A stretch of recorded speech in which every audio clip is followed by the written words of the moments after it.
I couldn't reach the medical registrar. I ended up running down 2 flights of stairs to the intensive care unit and grabbing the first 2 doctors I saw.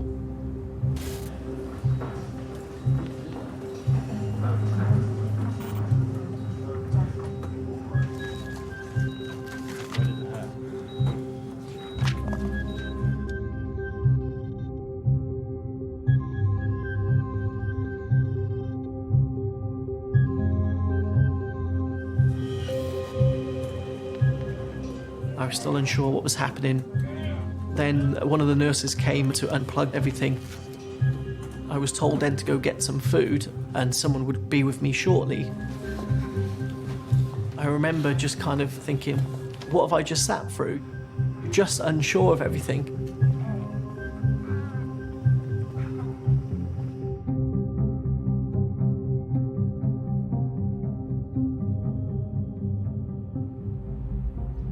Then I was told to collect my things. I came back and the ward was empty. 1 minute you're in a ward with patients who sounded like they're fighting for their lives, and then you come back and they're gone. It was so surreal. What's going on? What's happening?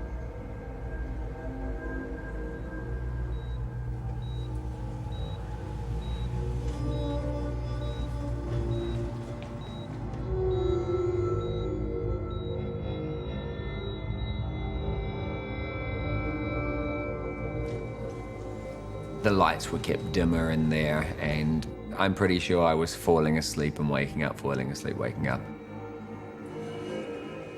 That whole day, where did it go? I felt concerned, but I still had a lot of trust in the company that were doing this trial. I believed that we were safe, and even though it wasn't feeling good, I would never have thought that we were at death's door.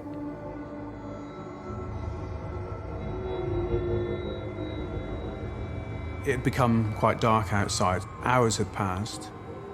And then there seemed to be a problem with Ryan. No, Ryan, you're still with me? Talk to me. Tell me how you're feeling. All of a sudden, some surgeon guys came up. Okay, what's been going on here, Doctor? He's just in his respiratory. And they drew the curtain around him. I remember then, a few of us were looking at each other like, what's going on here? Because it's quite worrying.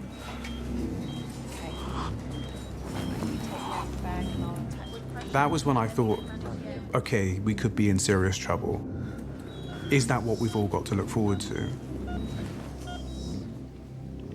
They then wheeled him away, connected to these machines. That was probably the moment that I remember thinking, this is scary.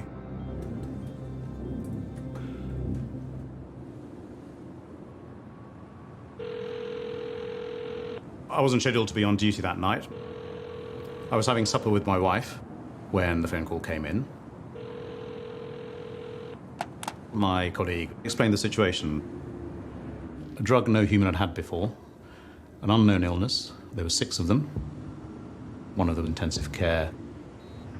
Things were changing very quickly. They were deteriorating in front of us. I said, look, this is clearly unprecedented. I'll come in. And he said words to the effect of, yes, that would be a good idea, although shorter and more expletive.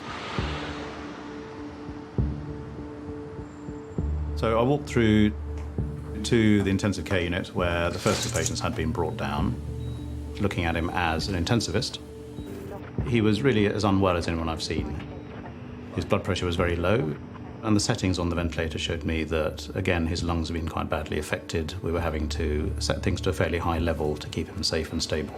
So it was clear that this was a very serious situation. We also knew there were 5 more people up there who'd received the same drug.